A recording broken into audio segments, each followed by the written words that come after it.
যে আপনি ভালো হিন্দু হতে চাইলে আপনাকে গোমূত্র পান করতে হবে, মানে গরুর পেশাব পান করতে হবে।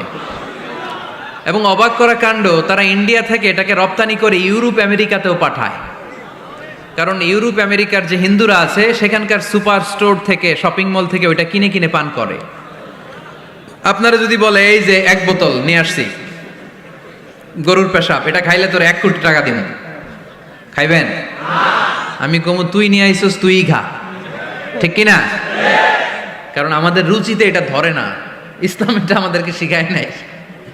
তো ইসলামটা হচ্ছে রুচিসম্মত ধর্ম, স্বভাব সুলভ ধর্ম। তারপর হিন্দু ধর্মে ছোট বাচ্চাদেরকে পবিত্র করতে হলে, মেধাবী করতে চাইলে গোবরের স্তূপ করে ওখানে ফেলে দিতে হয়।